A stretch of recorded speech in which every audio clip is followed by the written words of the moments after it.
Nice climate control in here. Yeah, feel the air there.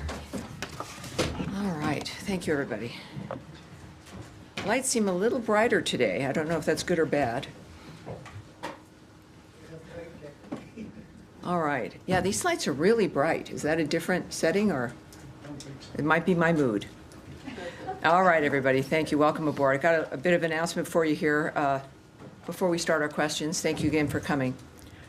I'm Tammy Bruce, obviously the spokesperson for the State Department. Thank you very much for being here. As Secretary Rubio said, George Glesman is free. George was wrongfully detained in Afghanistan for 2.5 years. He arrived at Joint Base Andrews earlier today, where he was greeted by his wife and a small welcoming party. Ryan Corbett, who had been held in the same cell as George in Afghanistan, was there with his wife, Anna. After a brief ceremony, George and Alexandra flew to another location in the United States to rest and recover. We are grateful for the government of Qatar's support in bringing George home. The United Arab Emirates also played a role in facilitating the initial discussions.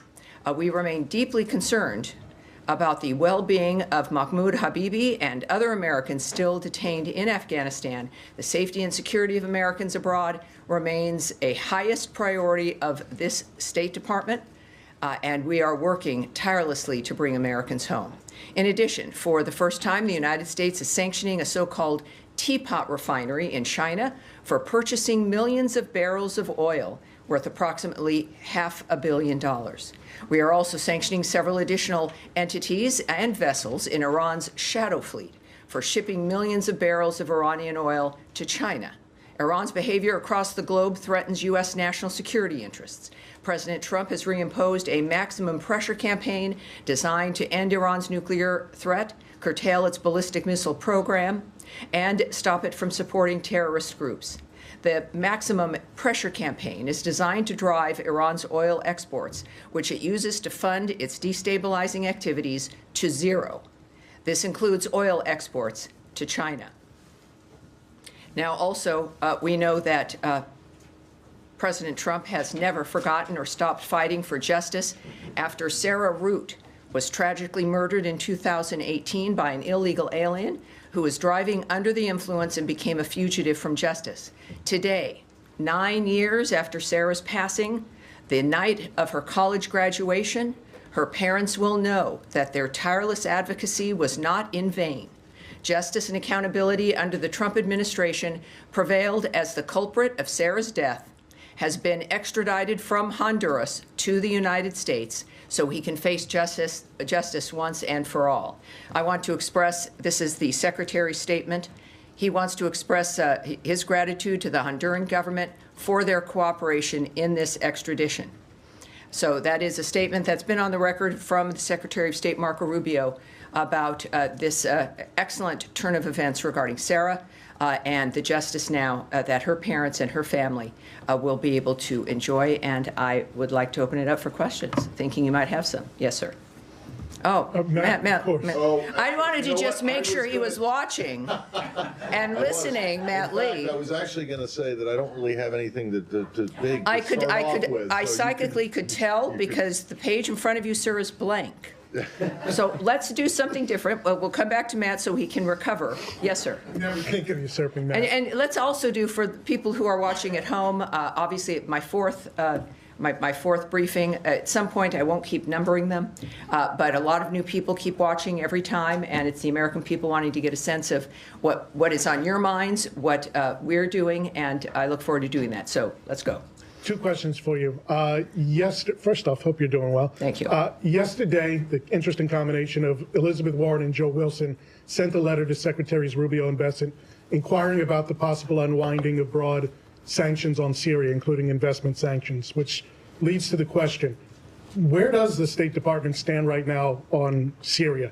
Is it more the European flavor of kind of opening up the arms a little bit? Is it Israel's view of staying away? It's too dangerous right now. If you can give an overview, it'd be great. I can give you a little bit, certainly. I don't know if a full overview or not, but we are monitoring the Syrian interim authorities' actions in general across a number of issues as we determine and think about the future U.S. policy for Syria.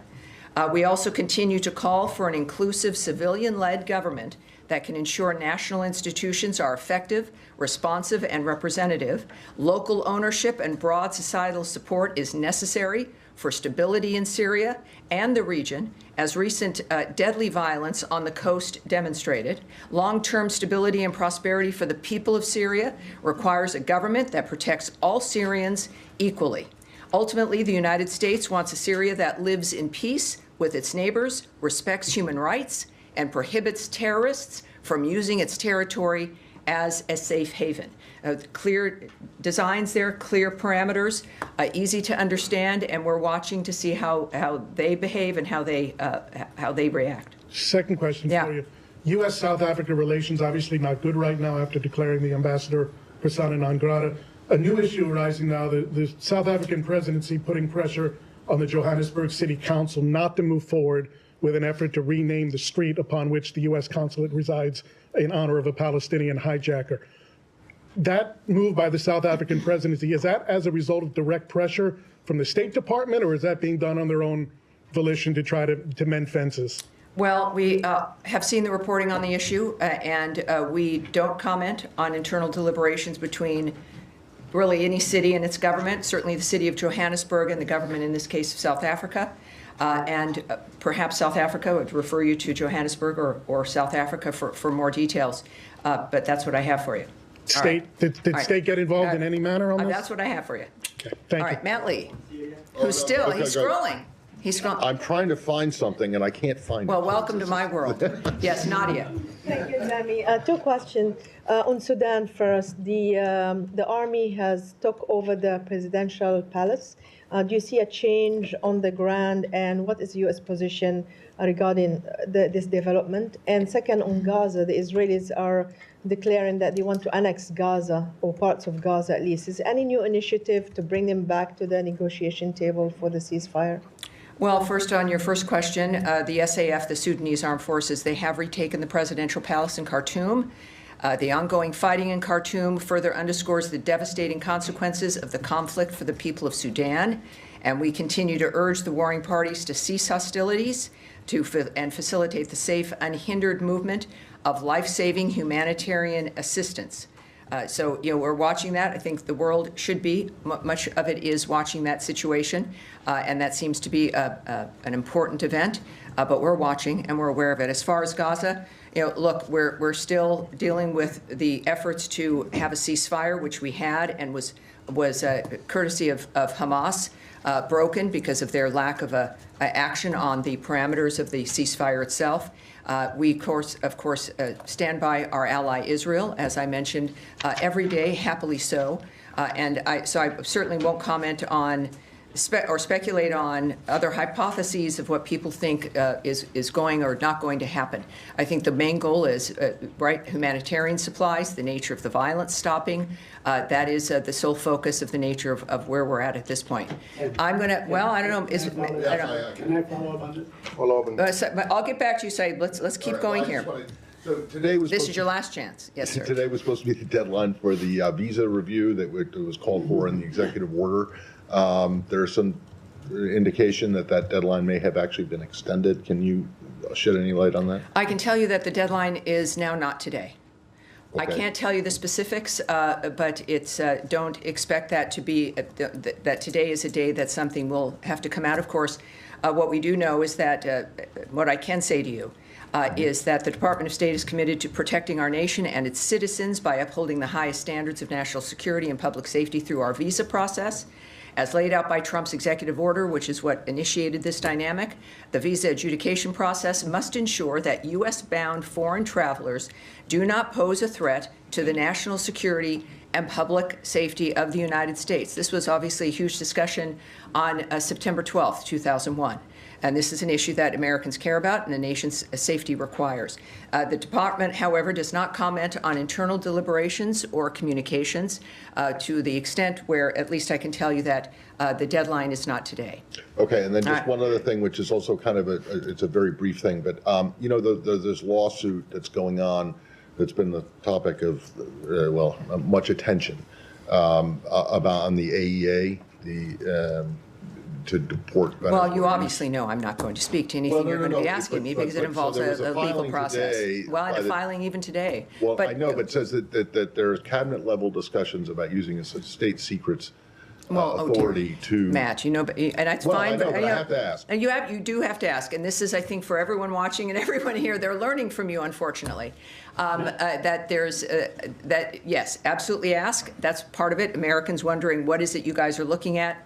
What are you concentrating on? But also learning that when you've got a process within the legal system and also diplomatic conversations, et cetera, there are certain things that I can't speak about.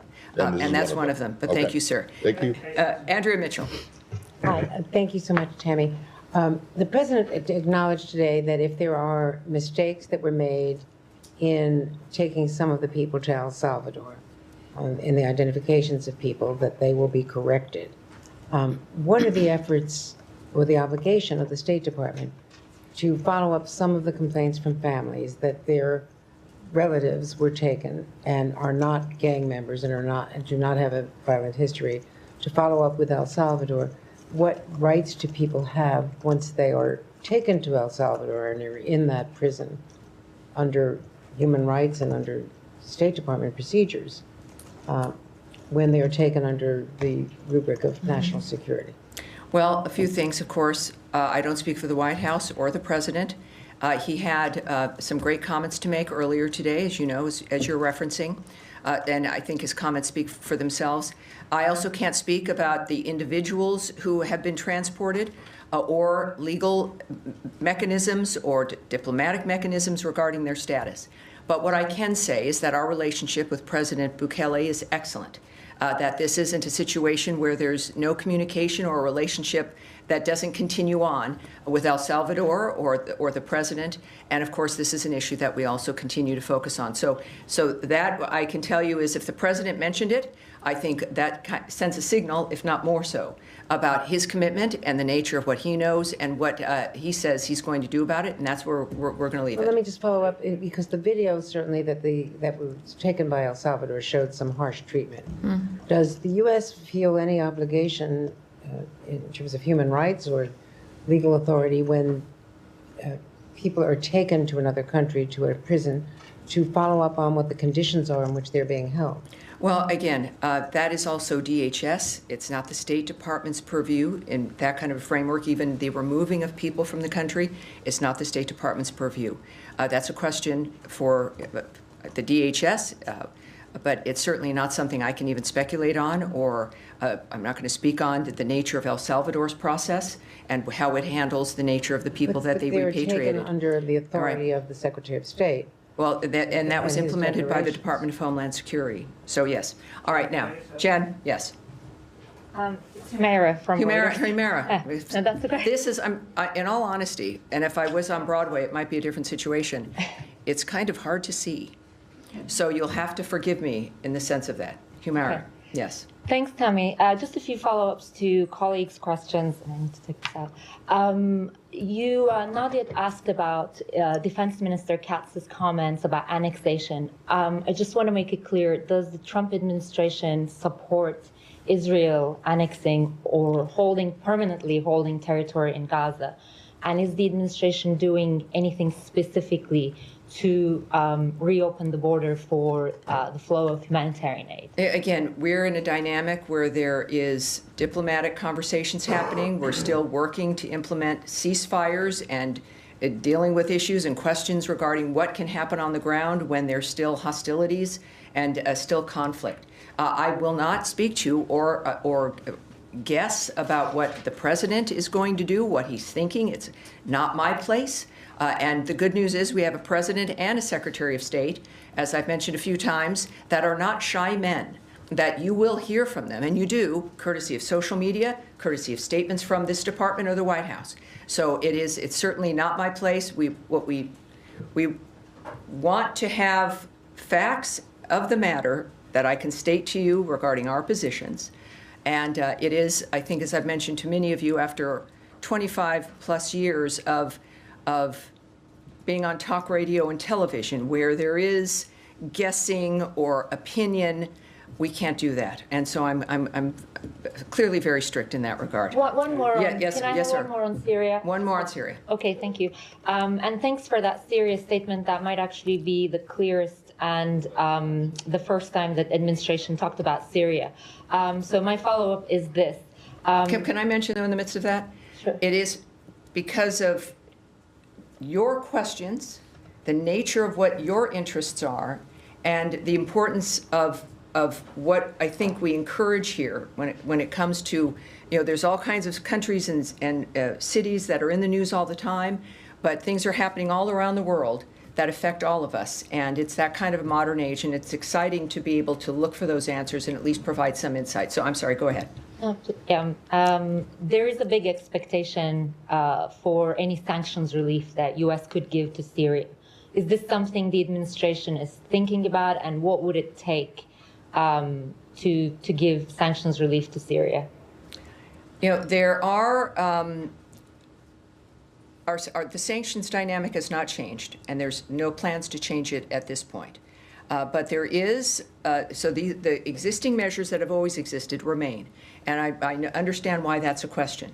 But we have authorized Syria General License 24, which allows for transactions meant to help stabilize Syria. So it is not a blanket block, but the previous measures remain, but there is General License 24, again, that allows for transactions to help facilitate the stabilizing of that nation. All right, yes, sir. This thing on Syria. You speak a little bit on Syria. I was wondering what's the State Department assessment on the new Syrian constitution that was drafted by the interim authority, which the draft was rejected by the minority groups, and they are saying that it has grants likely no rights of these minority groups, like Kurds and Druze. So one thing I can tell you, we are following developments that Ahmed al-Sharaa signed, signed a so-called constitutional declaration, and note concerns expressed around consolidation of power by al-Sharaa. We continue to call, as I've mentioned in my first part of my statement, for an inclusive, civilian-led government to ensure national institutions are effective, responsive, legitimate, and representative. And we are continuing to watch the interim authorities' actions to see if they guarantee equal rights and treatment for all Syrians and preserve individual freedoms as outlined in that constitutional declaration. So we continue to watch, and I think that will bear out the nature of what it is we're dealing with. Bottom line, we continue to stand with the people of Syria. And a question on Iran. You spoke about Iran too, and that the policy of this administration is very clear. I'm sorry, I'm not here. Can you start again, please? Yeah, sure. You spoke about Iran, and I think that the policy of this administration towards Iran is pretty much clear. But the Iranian has rejected direct talks with you. My question is that what other options are on the table when it comes to Iran and make Iran that not pursuing getting a nuclear weapons? Well, certainly sanctions, as we have applied, to say the least.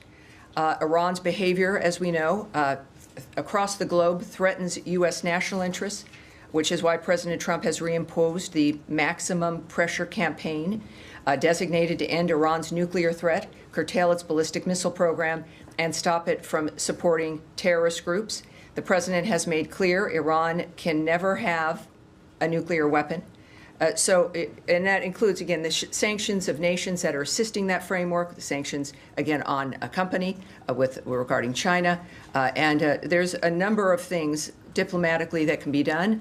This administration has been very effective in that regard, considering their position regarding stopping malign behavior while also believing that wars have to end, to say the least. All right. Yes, Saeed, you asked before. Keep going. Thank you, Tammy. Just to follow up on the annexation issue, because it's a big issue. It's been the American position, the steadfast official position, that no to reoccupying Gaza and definitely no to annexation. So do you feel that the U.S. is going to stick to this policy, or there's going to be some change regarding this issue? And then I have a follow-up on the humanitarian situation. Well, and I know you ask, and I appreciate your passion and asking about the humanitarian situation. That's what we all think about. We think about it here at State in a certain fashion, and you do yours. But again, when we think about rumors or suggestions or hypotheses or things talked about in the media is not a basis for my commentary about whether or not something is or is not going to happen. What I've expressed to you what we do know is what is public and what is the policy of this administration, certainly that Secretary Rubio is committed to, which is ending bloodshed. Now, so there's the talk about annexing things, or that is, if anything, for those of you who care about these issues, it is a distraction to move past the nature of what's going on now with one cause, which is Hamas's attitude and actions. And while we have to deal with what is continuing and not happening because of their choices, we are continuing to try to stop that. So it's interesting that we can continue to keep in light, sir, just a minute, keep in our minds the nature of what's in front of us, which is still to stop the wholesale slaughter of people, the use of other individuals as human shields, the general chaos that causes, and the fact that there are ways to stop it. And that's what we're working on now. But others, perhaps, they want us to always talk about something else to get people distracted about that thing, so you stop looking at what is the thing that we need to deal with immediately. And I look to the Trump administration and to Secretary Rubio as examples of keeping their eyes on the prize and working methodically in this moment to get us to where we need to go. Just All right. to follow. Yeah, yes, go ahead. I'm going to switch topics, so if you want to stay on the region. Well, all right, well, thank you. We'll stay on the region then. Yes, sir. Tammy just mentioned that your goal is to stop the war and to let the humanitarian aid get inside Gaza, and this is, I believe, the goal of everyone else. Mm-hmm. But according to the UN, Israel stopped aid from going through the crossing 20 days now, consecutively. This is the longest since October 7, and this happened before the renewed airstrikes now. So there was no military operations in the region that prevent aid from going in. Do you feel that this is a collective punishment for Palestinians in Gaza to force Hamas to give some concessions? And is this acceptable? Well, when you're asking me if I feel something, obviously I'm not going to go into a soliloquy of what I feel. What I can tell you is I also won't speak about a hypothetical or a separate report of what has happened with Israel. You would need to ask the Israeli government about if something occurred that you believe occurred or want clarity on. I don't speak for the Israeli government or for their prime minister. I speak for the U.S. State Department that has an interest in it. But you're asking a question we probably could discuss over dinner. But that's not a question for this podium or for what we are discussing here. What we do know, there are certain things that are facts of the matter, is that Hamas has put Israel and the world and the Gazan people in this position because of the madness, the savagery that they decided would be a good thing to do. I don't know what they thought would occur, but it perhaps is not what has occurred, which is a unity around the world after we saw that atrocity on October 7th. What we also, though, have done for everyone affected as a global issue, certainly first the Gazan people, the Israelis, et cetera, but as a global unified effort, is to stop the carnage. It's a meat grinder. It's people being used by others who just seem to certainly they're not focused on peace at the end. It is Hamas who needs to be asked certain questions about why this continues, because this has been their choice.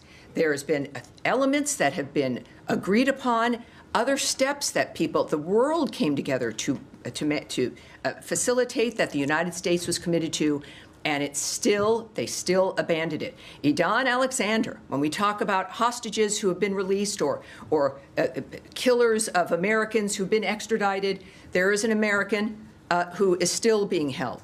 The bodies of the dead being held.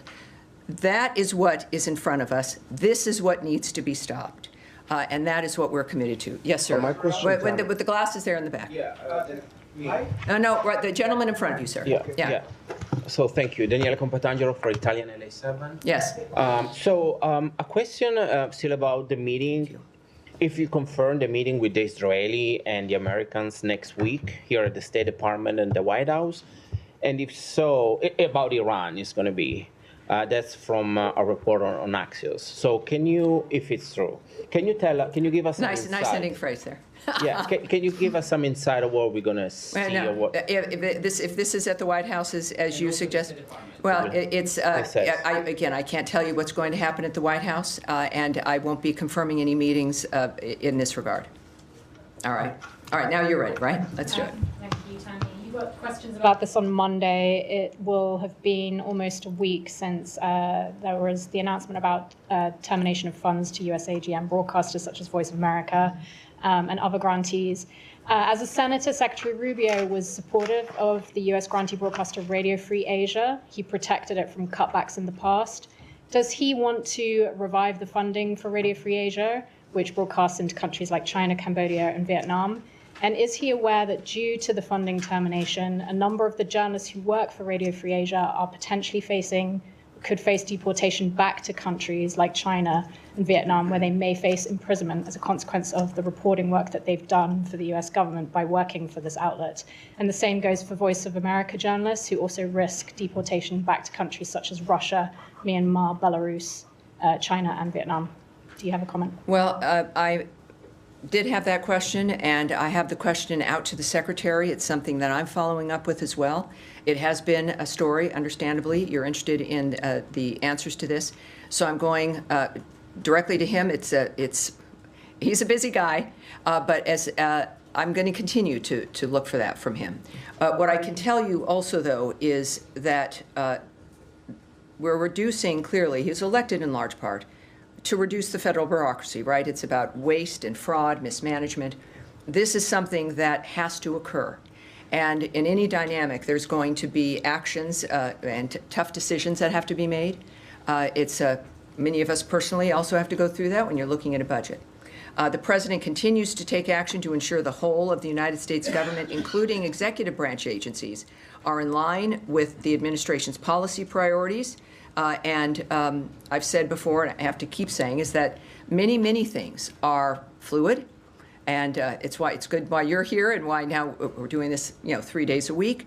But also when we address the issue, as I asked about the issue of visas, there are people who are reporting certain things. And like in any situation, if you're in the United States and you have to leave, you can also apply for asylum. If you are in a situation where you believe you're returning to your home country, puts you at significant risk, we have clearly procedures where you can apply for asylum, and that is certainly if someone is coming from that workplace or some other situation, that's something that people can do.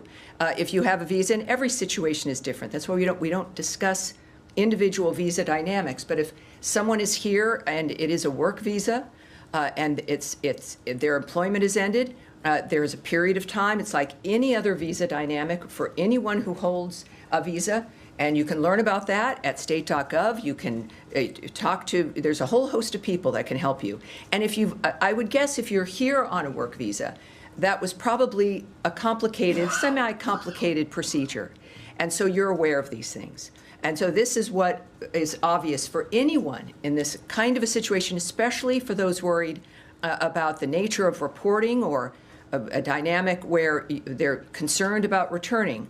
There are options like that, and that, again, is a very basic situation for everyone in that kind of a situation. Yes, sir. Thank you, Tammy.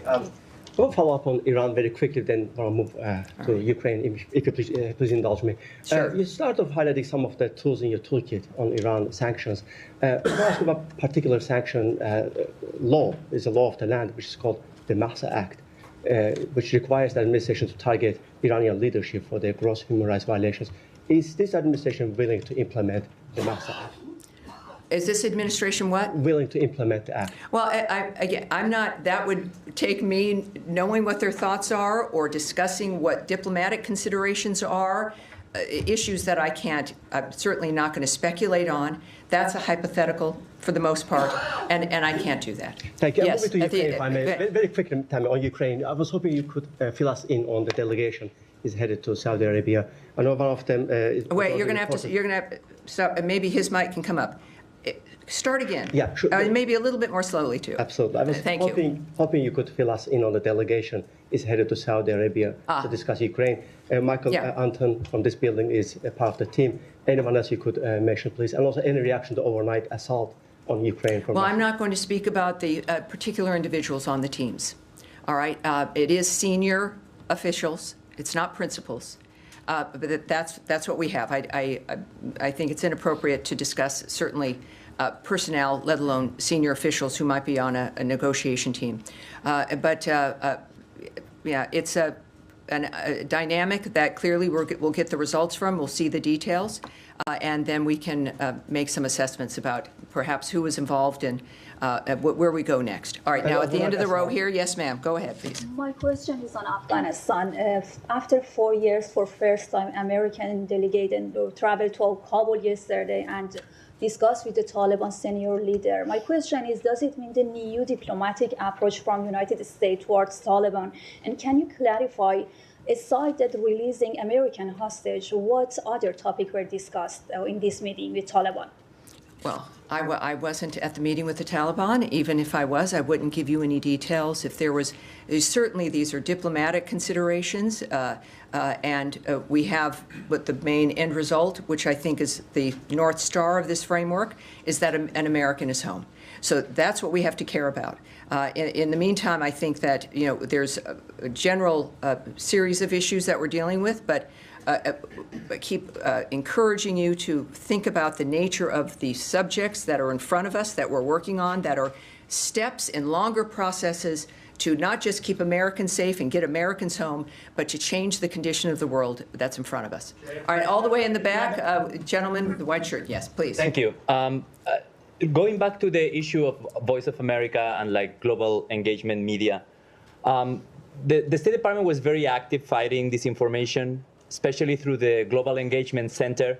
They were very important in unveiling Russian state disinformation campaigns, Portal Combat and others in the previous administration. I wanted to ask you if the Global Engagement Center is still active. How concerned are you that RT, Sputnik News, all that Russian disinformation outlets are going to be countered now without American state media to counter their narratives and what they have been doing in the past years?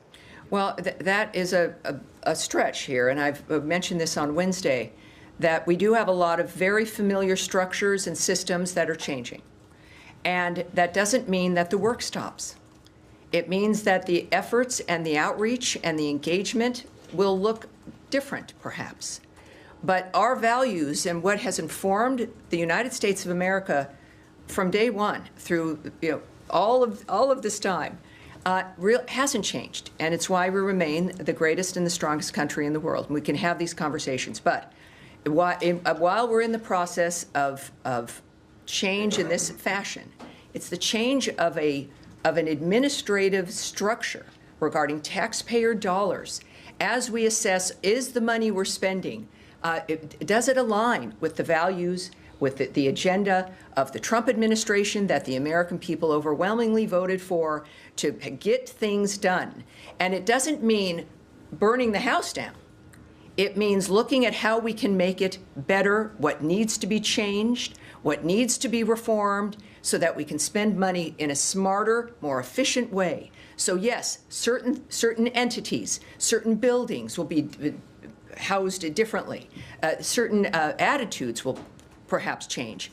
But the goals and the attitude and the values of the United States not only haven't changed, they've been highlighted by the election of Donald Trump, a man who has brought back the notion of the idea that any American should be forgotten, that there should be no forgotten man or woman, that we have a responsibility to the world, but not in participating and facilitating wars, in doing things new and in a different way, and that includes within the structure of this government and how we apply our values. So I would argue that this is not it's not a retreat. Quite the opposite. This is a preparation to continue the work in a smarter, stronger way. All right, Sorry, we'll take one more Sorry. question. Yes, Alex. If I could just follow up on my colleagues' questions, could you take us through the choreography of this weekend at these technical talks? Is it over multiple days? How are they dividing up the two different countries? And then I'll have a follow-up on the Taliban question as well. Yes, this is held very close. This is all very serious, and so I'm not going to answer the details of how it's unfolding. When this is complete, I will pursue the nature of getting some answers and the specifics for that for you. And I do believe one thing I can say is, like with everything with President Trump and Secretary Rubio, things happen quickly. So I would suspect that we will have answers on this very soon. Thank you. And then in terms of just the Taliban, and that was an unusual meeting. It wasn't just Adam Bowler who's in charge of getting hostages out, but he was joined by Zalmay Khalilzad. Does he have a formal role within the Trump administration? And Palestinian-American billionaire Bashar al-Masri was also there. Can you clarify both their roles? Yes. There is no one with an official government role, the gentleman you mentioned. This is certainly not a negotiation. There was no swap made. There was no thing given to accomplish this. As a matter of fact, other hostages from Afghanistan were released on the day of Trump's inauguration, so a little bit after noon on the 20th. So I think this is, in addition to terrific envoys who know how to handle this situation, it is also the impact of a strong America led by a man who is known to do what he needs to do to accomplish his mission. And that is, I think, often an unusual situation. So I hope that answers your question. Why were they there if they don't have official roles? Well, I can't speculate on that. That's something, though, at some point. But I certainly am not in a position to speculate about why they were. Yes, ma'am, the white jacket, and then that's going to be us. That's going to be it for today. Sure. After the Istanbul Mayor İmamoğlu's arrest this week, there are indications that Turkish government is now canceling the main opposition party's latest party convention and will appoint a trustee for the main opposition. What is the U.S. government's reaction to this? Because there are opinion reports mentioning that this operation came right after President Trump and Erdogan's phone call. Is this still internal legal process matter in your view? What's your outlet again, by the way? Halk TV Turkish. Oh, great, great. Welcome aboard. Well, I can tell you a few things. First, we're following the events in Turkey, as you might imagine, including the reported detention of the Istanbul mayor and a large number of municipal employees, journalists, and other individuals. We would refer you to the government of Turkey for comments on internal judicial matters. And of course, it is worth reiterating that it's important that Turkey protect the freedoms and human rights of all of its citizens, consistent with the country's constitution and in line with our shared values and democratic traditions. That was for corruption charges, mayor facing, of course, but how about appointing a trustee for the main opposition? Do you have anything on that? Well, if that is going to come up, it's not, again, my place to discuss it or to surmise or to hypothesize either. I think that's going to be it for today. All right, everybody, we will be back on Monday. We will have our briefing on Monday and Friday next week. All right. Thank you, everybody. Thanks for being here. It's a beautiful day out there. Enjoy it.